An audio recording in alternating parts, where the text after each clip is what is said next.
Hello class, welcome to our presentation. This is Group B. Our presentation topic is Early Childhood Observations.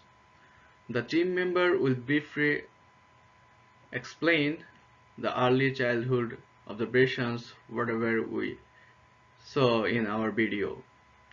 So the members are Rakita, Karen, Yareni, Gladys, Gautam, Elena, and Join-Up.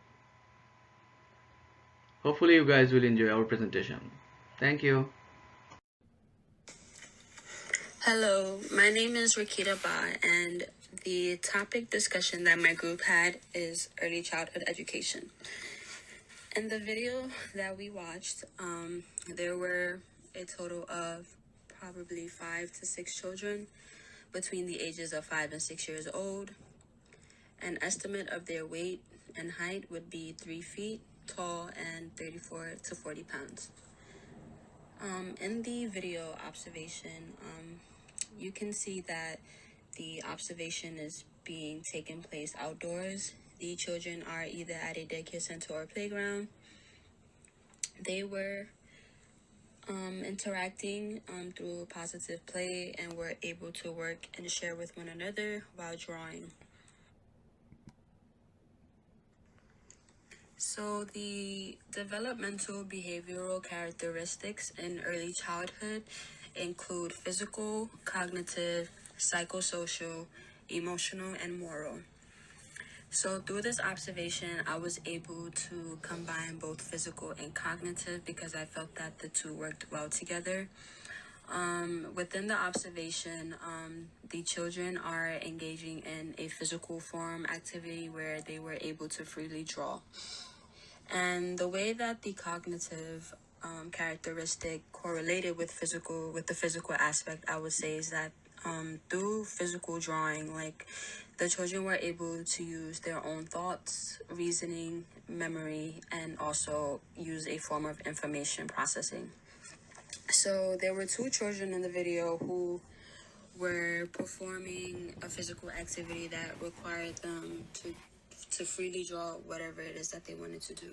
So one of them decided to draw a heart, whereas the other one decided to draw the sun.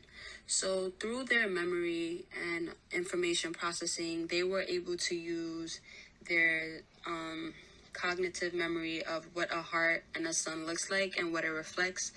They were able to use that information and draw it freely. So not only were they able to draw it out specifically, but they were also able to use the specific colors that reflected both the heart and the sun. So I thought the two fit together the most, only because the children were displaying those behavioral characteristics at one moment. And also with the psychosocial, I thought that through the use of the dogs present that was in the video, the dog was able to provide the kids with some sort of comfort. The dog was able to teach them how to be loving, gentle, and work well with one another. So throughout the video, you can notice that the children were very patient with one another. They were very calm and able to share and, just be able to draw freely and work in the same space with one another. With the emotional behavioral characteristics, I feel that the kids were able to express their emotions while working alongside one another. Through that ability to just work in the space of with another child, I thought that it just showed that they developed a close bonding relationship with each other and their caretaker with the teacher, because they were also able to have, conversations with the teacher that was present as well. And I just felt that the positive relationship and bond that is present allows them to interact in a healthy manner at that age.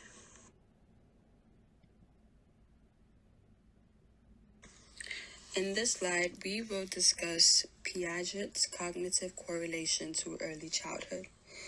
So, Jean Piaget was a psychologist who was known for studying early childhood. So, he had a variety of stages that he believed described early childhood stages throughout a child's life. So the stage that I believe that was present in this observation would be pre-operational. So the pre-operational stage is known for children between the ages of 2 and 7 starting to use symbols to represent certain people, places, and events. In the observation video, you could clearly see that the children were able to use chalk to draw specific things that they were either familiar with or things that they recollect in their memory. Also, another part of this slide, we will discuss how the level of cognitive development influences the children's behavior in play, language, and relations with others. So, the cognitive development influenced the child's behavior through either play, language, and relations, through just the children being able to use cognitive reasoning when it came to things such as like trying to think of ways to prevent chalk from getting ruined by rain. One of the students were mentioning that in order for her to prevent her chalk drawings from getting ruined from the rain, that she would keep her chalk in the garage where it would be safe. The child in this part of the video demonstrated a form of problem solving while being also able to speak with another child about the problem, and the other child was also able to agree with the child's perspective on the matter. I also believe that the level of cognitive development is influenced in these children's behavior in language, speech as well, and situation processing throughout this whole video. Hi, my name is Yorani, and I'm going to talk about the physical observations of the children from the video. The first question says, what is the child's level of physical development? The children appear to be between 5 and 6 years old. Their height looks about 3 feet, and their weight is between 34 and 40 pounds. The children have legs, arms, and long hair. They are slim and appear athletic, and you can tell that they have a lot of flexibility. The children's level of physical development is fine motor skills. Fine motor skills are related to the child's ability to button shirts and drawing pictures involving eye-hand and small muscle coordination. So those movements use the small muscle in the hand, fingers, and thumb, and are involved in tasks like getting dressed, eating, and writing. In the video, you can see that the children are using their fingers to grab the chalks and using their wrists to move their hands around to draw. The second question says, are there any developmental spurs or delays declining ability? So the observers did not identify any spurs or delays or declining ability in the children. Fine motor skills of the child are very good since the child can take the chalks and draw properly. Their hand movements were fluid and coordinated. And as the time progressed, the children's fine motor skills continue to work very well. The next question says, how does the physical development influence play, school, work, or other activities? The physical development influence play, school, work, and other activities in children. Children's motor abilities in early childhood develop as a result of physical development. As their bodies mature, children progressively strengthen their muscles and are able to better control their bodies. Motor skills are the cause of children's doing activities like playing and doing well in school. Gross motor skills involve the use of large muscles in the legs or arms, as well as general strength and stamina. Examples of such skills include jumping, throwing, climbing, running, skipping, and kicking. Fine motor skills involve the use of small muscles in the arm, hands, and fingers, like I said before, and they are supported by advancements in perception or the ways in which children use their senses to experience the world around them.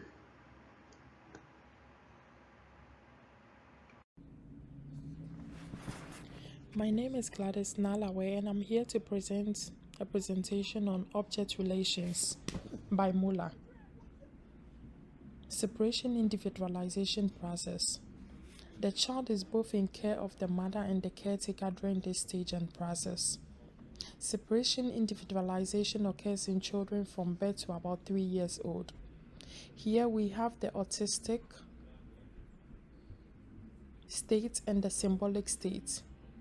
After the normal symbolic phase comes the separation individualization phase. My next slide talks about the separation individualization stage in death. Separation individualization process. Hence, separation individualization phase can be described as the stage whereby the child develops limits and is able to differentiate, thus recognizing that people and individuals have separate identities. This was an observation made by Muller. The third slide answers the question that was asked. The child observed in the separation individualization process is JA. The child is in the red shirt. He was the most confident among his peers. He exhibited limited development. I witnessed this as he came across as a child who was mature than his peers. He was in his own space constantly drawing and coloring. I am therefore confident that he has developed sense of self. The reason for the statement is because when a child develops a sense of self, he is aware of who he is and everyone around him. His ability to be conscious of where he is. JA's personality traits in the video was focused. Thank you.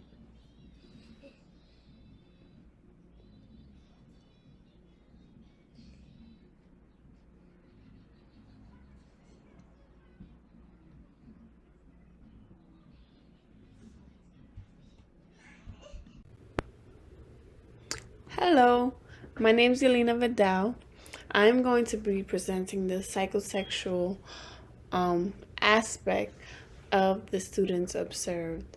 So, the child observed were of the ages, we believe, of 4 to 6, as we see that they are in pre-K and their physical appearance shows us that as well.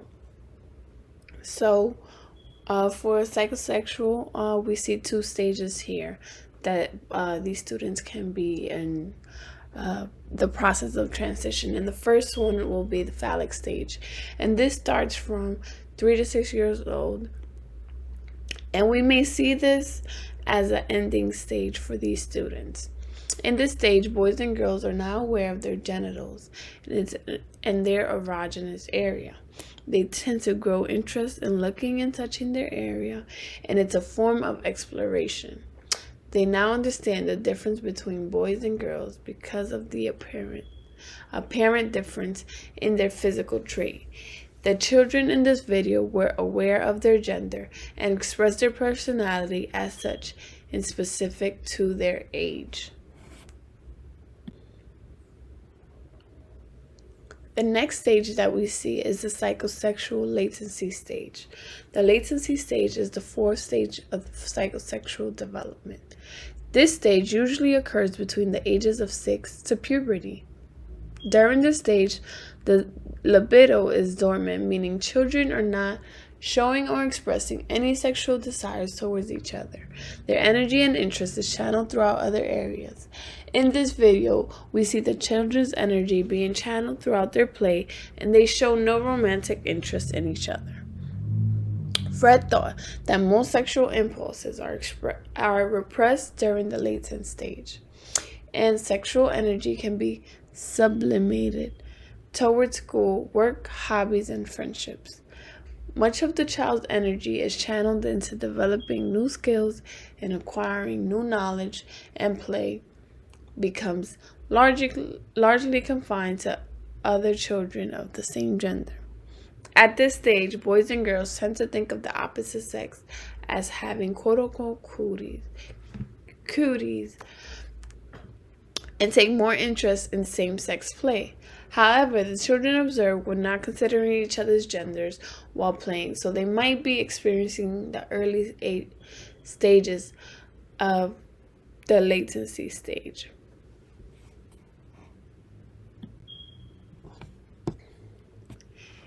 Now, in connection to both of those stages, what we observe in this video is children interacting through play, right?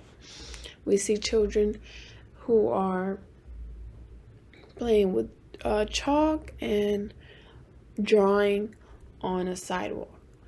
The children in the video do not show direct characteristic of their psychosexual development. However, we can determine by their age and abilities that they are most likely past the phallic stage and entering into the latency stage. We can distinguish both genders by the appearance of their hair and the clothes that they wear. We see 2 boys and we see 2 girls. At this age, they are able to identify their identity throughout their clothing and behavior. The children seem confident in their clothes and appearance, and this demonstrates their success in their phallic stage. Their personality also shows femininity in the girls and masculinity in the boys.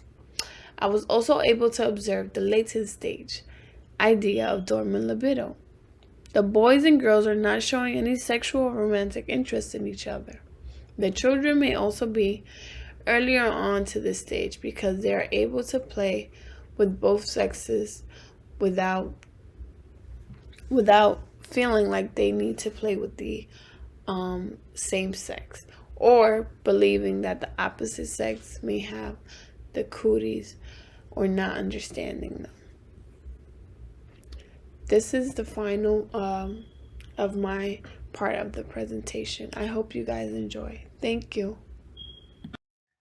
Hello, this is Golam Sarwar. Welcome to my part of presentation. Here I will explain my observation on videos, and I will also explain the Maslow hierarchy of needs. So first, my observations. So on the video, as an observer, there were 2 girls and 4 preschool boys were drawing outside. This may be in the outside of any childcare or inside of the street. They did not have any specific topic on their drawing.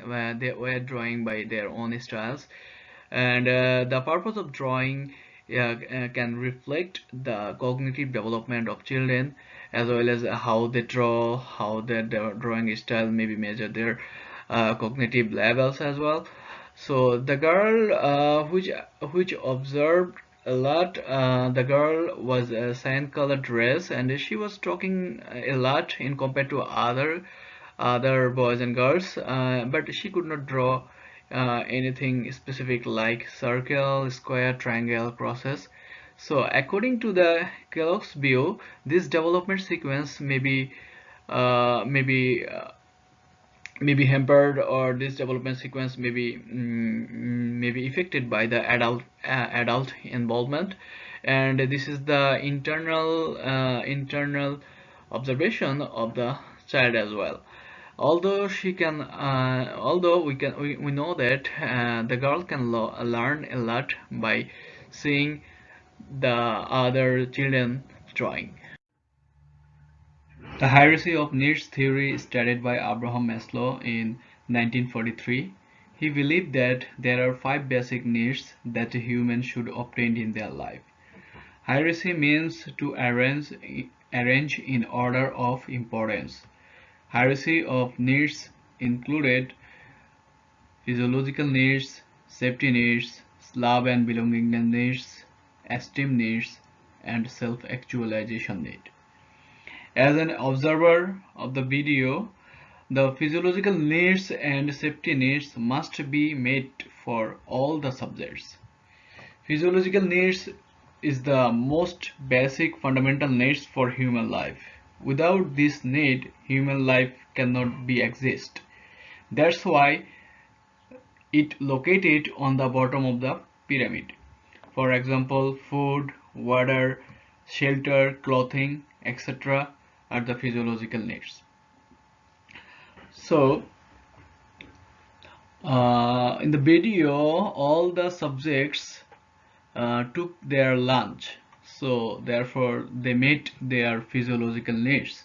They fulfill their physiological needs, because a hungry child cannot focusing on their learning. And in the video we saw like all the child spontaneously drawing and like talking to each other as well. So physiological needs made on the videos. The second one is the safety needs. So safety needs consist of a wide variety of fulfillment, like physical safety, safe shelter, being free of abuse, health insurance, etc. The safety needs example. So on the video, all the subjects met their safety needs as they were comfortable on drawing, and a woman was looks after them, so they feel safe and comfortable, and they were like drawing by themselves. So there are also 3 other needs, which are love and belongingness, esteem needs, self-actualization needs. I think these needs are not required in early childhood stage, because in their after when they're gonna be grow up the child, these 3 needs will be required for them. But at this position, that means like at this early stage age position, they are good with physiological needs and safety needs. That's all. Thank you. Hello all, my name is Karen Garcia, and today I will be discussing the psychosocial developmental stage that Erickson provided to us. According to the video and what we saw, these children seem to be in the 3rd stage of what Erickson described as initiative versus guilt. Erickson broke down his developmental stages into 8 psychosocial stages. According to his stage, the preschoolers that we see in the video are from ages 3 to 5 years old, in which this stage children start to explore and seek purpose. Children during this period tend to interact more often with children at school, which leads them to plan for activities, make up games, and initiate activities with others. This psychosocial development is described as the social relationships intertwined with one's personality development. Much like Freud, Erikson believed that personality developed in a series of stages. However, Erikson believed that people experience conflict that serves as a turning point throughout each person's development. Erikson believed that a sense of competence motivates behaviors and actions. He also believed that if these stages are handled well, the person may feel a sense of ego strength or ego quality. On the other side, if the stage is managed poorly, the person will emerge with a sense of inadequacy in what aspects of development. In Erickson's initiative versus guilt stage, we see throughout the video that children are interacting amongst each other and are pretty much getting along amongst each other. Erickson would describe the stage as children beginning to assert their power and control over the world through direct play and other social interactions. In the initiative stage, according to Erickson, it states that children who are successful feel capable and feel as if they can lead others. He also states that children who are successful in this stage tend to feel a sense of purpose. We saw this amongst the video as the children played and interacted amongst each other as they wrote down on the what it looked like to be the floor of their outside school probably, and they either shared or talked amongst each other and not really ignored each other. Erickson also describes the guilt stage as those who fail to assert their power and control, in which they experience disapproval and are left with a sense of guilt, becoming self-doubtful and with a lack of initiative. When this happens, children tend to overstep their forcefulness, which leads parents punishing the child and restricting them from certain initiatives. If the child experiences too much guilt, it can lead them to avoid interaction with others and inhibit their creativity. This is not seen in the video as children are not being punished, nor is there a sense of disapproval by their adult figure that is next to them.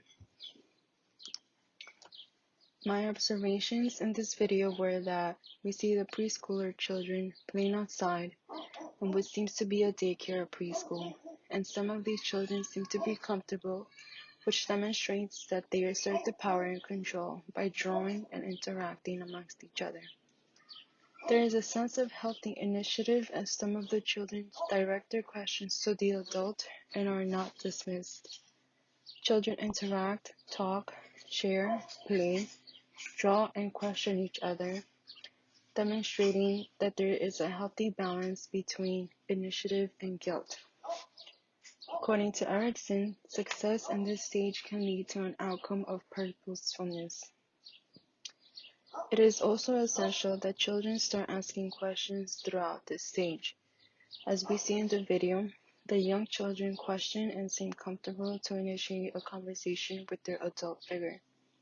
This stage is also crucial for parents to treat the child and treat the children's questions as a healthy initiative, or on the other hand, if the child's questions are dismissed, the child may feel as if they're embarrassed, and aspects of their behavior may lead to a sense of guilt.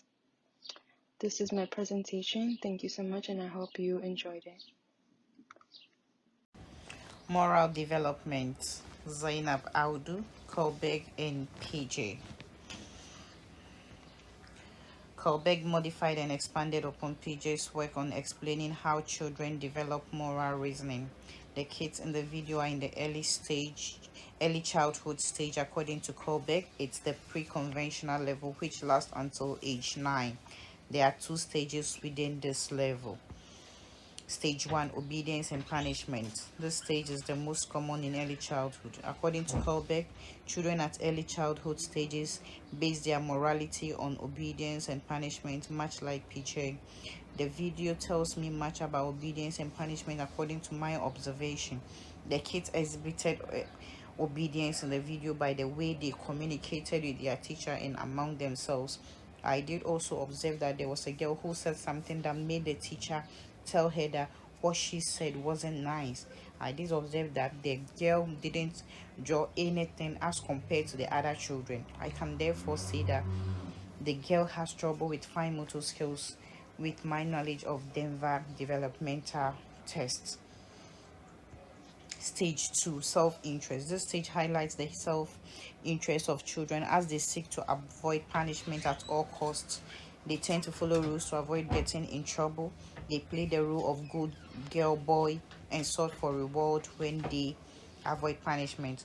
Although this was not observed in the video, I can tell by the way the kids conducted themselves and also being able to share their materials without any complaint to their teacher.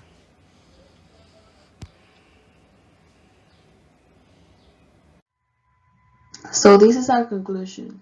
The observers were able to see how those children play and did things that children at the age of 4 to 6 years old do.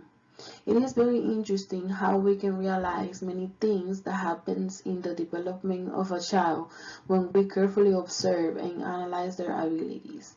In this particular group of children, the observers were able to document certain information such as physical, psychosocial, cognitive, psychosexual, object relations, heredity or needs, and moral development.